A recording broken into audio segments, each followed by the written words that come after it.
Next, I'd like to introduce a very special person. She's a lady.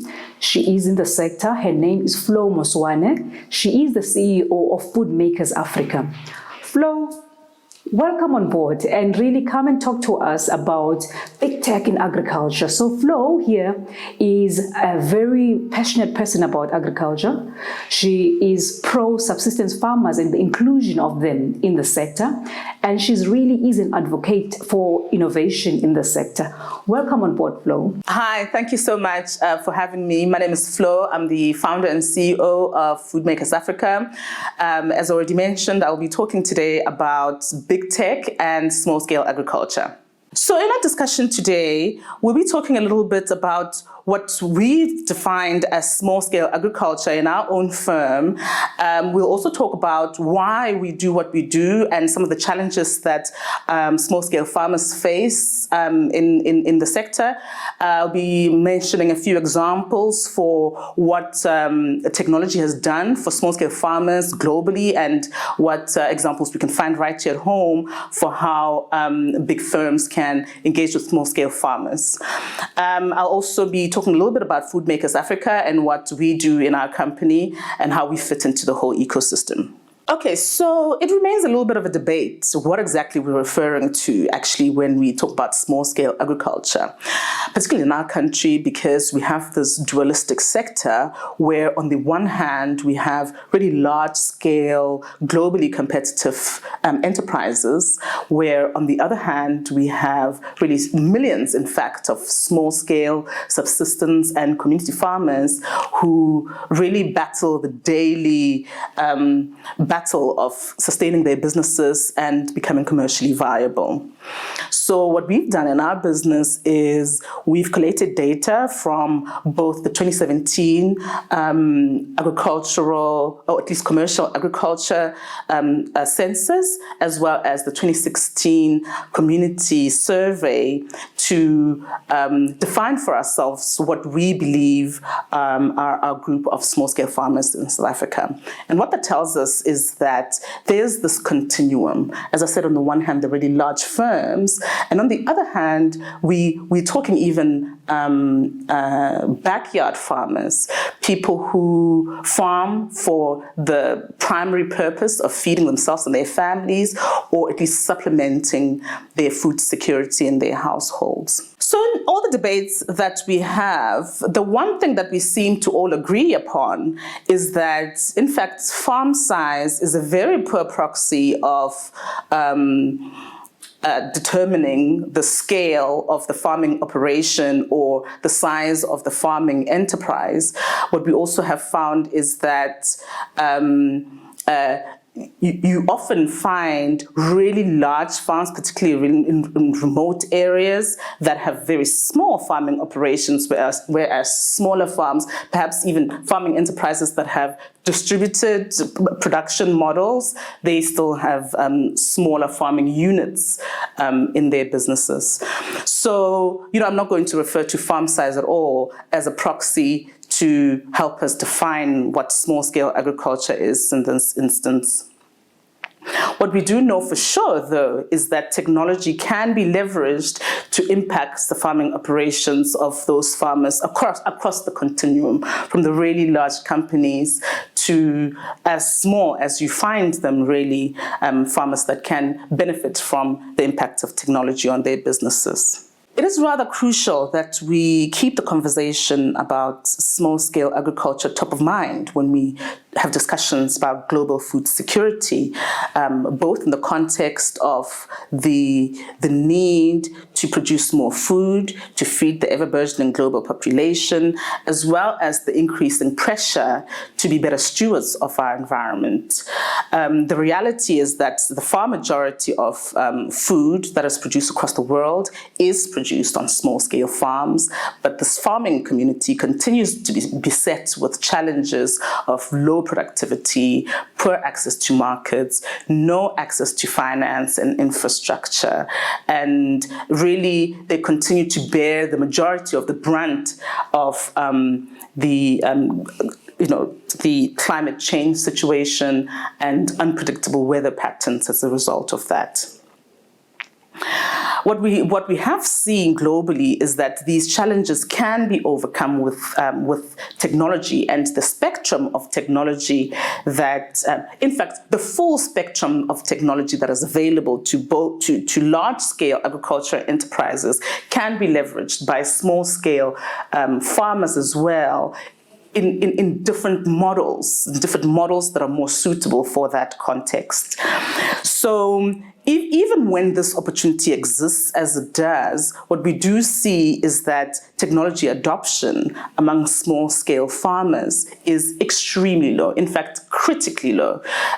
So low that even the basic infrastructure, at least technology that farmers should have to be successful in their businesses, like just basic mechanization, is just either not accessible for small-scale farmers, or for small-scale farmers, for whatever reason, are choosing to not access that technology and therefore keep their businesses disadvantaged. A really exciting area of technology that small-scale farmers are yet to leverage is big data. And of course, when one thinks of big data and thinks of drones and sensors and those types of technologies that help the farmer collect information in order to make better farming decisions, we're talking here about precision farming. But actually, an example that I wanted to mention that has really innovative use of big data is a startup based in Brazil, whom we are talking to for the purposes of our own market, who have used that technology framework to help farmers access the capital that they need for their businesses. They call themselves a risk intelligence as a service business because their client is in fact not necessarily the small-scale farmer, but really the large businesses like the different funders, the different insurance companies, and big trading companies that want to trade with the small-scale farmer, however, just have no visibility at farm level to help them make decisions whether or not to engage. So what the startup has managed to do is they collect 50 different data points. I mean, we're talking here different data like blockchain and satellite data, as well as environmental agronomic data that they'll put together into an algorithm that helps them quantify the risk at farm level. So really beyond the individual risk of the farmer. So in essence, almost creating a type of different or alternative bond that different financiers can buy into so that the farmer can access the capital that they need, and the lender is able to then further their business interests among that group of farmers. So that's one example globally that has been used successfully to solve one major issue that small-scale farmers have, which is access to finance. Another example that I wanted to refer to closer to home is the Nando's project in Southern Africa with small-scale farmers. So what their imperative was to strengthen their supply chain, particularly of African bird-eye chili, so that they can diversify their source of this product, which is what they need mainly for their chili sauce that they produce. I'm sure everybody's familiar with the delicious Nando's sauce. So I came across this project, in fact, in 2019 when we ran the Future Agro Challenge competition, where the winner of that competition was actually Green Fingers Mobile. And it turns out that Green Fingers Mobile was actually developed as a tool to help Nando's manage this process. So on the one side, you have this big buyer, Nando's, and their source producer who needs this African bird-eye chili for one of their main product, isn't it? It's chicken and then there's sauce. So, and on the other hand, they have over 3,000 farmers actually in 4 different countries that are producing this African bird-eye chili for them on pieces of land that are as small as 2 hectares. I mean, that's the scale of the farmers that they're working with. So you can imagine there are there's a lot of information flowing around. The big challenge was that the agribusinesses that Nando's was engaging with were using pen and paper to keep records of, what happens at farm level. So as a result, of course, Nando's as the buyer just has no visibility of what the risk is for their business when they deal with these small-scale farmers. So remembering, of course, that in that contracting with Nando's, the agribusiness commits to, of course, providing the training and the extension services to the farmer. So what Green Fingers Mobile came to do then is give a digital tool where farmer information can be captured by those field agents that are representing the agribusiness. Once the data is captured, and we're talking about here personal data, commercial data, just production data, whatever happens to the farm that determines the outcome of the production of the black-eyed chili is all captured, such that the information is able to be analyzed and used by both the agribusiness that engages the small-scale farmer, as well as the big buyer like Nando's that engages the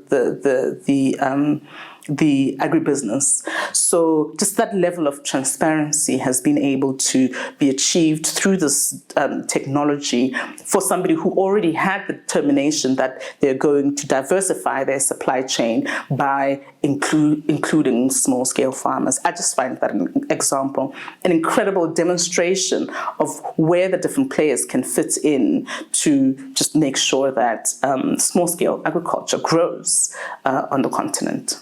At FoodMakers Africa, we've taken an innovation ecosystem approach to impacting small-scale farmers. We fully appreciate the role that technology plays when it comes to impacting small-scale farmers. So we've really positioned ourselves, or at least we see ourselves, as the enabler of the enablers. What we do is we discover and enable, and through our multiple partnerships, make sure that the startups that are in our network get the funding that they need. I just wanted to highlight, in fact, 3 points of commonality with the 2 startups that I mentioned as examples, just to demonstrate the orientation of the FoodMakers Africa Innovation Program. The first is that both solutions are driven by a commercial motive. So there's a commercial opportunity that leverages technology and is deliberately, or at least intentionally, inclusive of small-scale farmers. We believe that it's those types of models, in fact, that will give us the longevity and the sustainability we need when it comes to empowering small-scale farmers.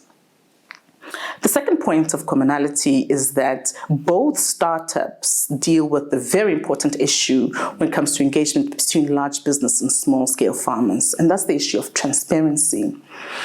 It is very difficult to engage where you just simply have no visibility, you just don't know. And this has been a huge barrier over the years for large technology businesses and large agriculture businesses, even with the intent of engaging with small-scale farmers, have just found it difficult to do so. It's a great opportunity that these startups have accessed, because by solving that one issue, they've inadvertently given the farmer the tools to engage with the rest of the agri-food ecosystem, because now they have the means to talk about what it is that is happening on their farms.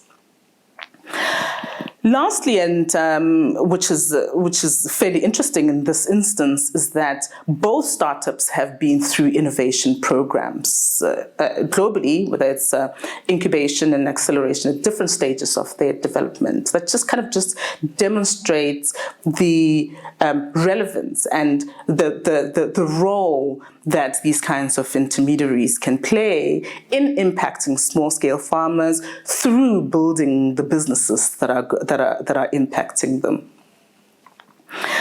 So just to go back to our program, the one defining characteristic of the program is that it's highly, highly collaborative. And I mean, this is a feature of many ecosystem businesses. It is important because an ecosystem is a whole group of different interests with common objectives. So far we have partnered with SW7, which brings with it over 15 years of experience incubating and accelerating startups, to bring to the program the tools and resources, proven tools and resources, in fact, that help startups throughout their development journey from ideation to scale. And what that relationship has also allowed us to do is access the AWS technology platform, which really is the engine on which the startups that we're talking about build their technology. What we've mentioned as well is that, you know, the typical corporate innovation model is quite prolific globally, although one must appreciate the nuances that exist when it comes to developing technology in the agri-food sector specifically. So with that view in mind, we've managed to now recently secure a partnership with an incredible organization, Earn International, and through that partnership we'll be able to have a physical location, an actual farm where people who are developing agri-food technology can come and network within the ecosystem, and which will play a pivotal role in being almost like a congregation place for the rest of the ecosystem to engage with the technology that impacts small-scale farmers. My name is Flo. I'm founder and CEO of FoodMakers Africa.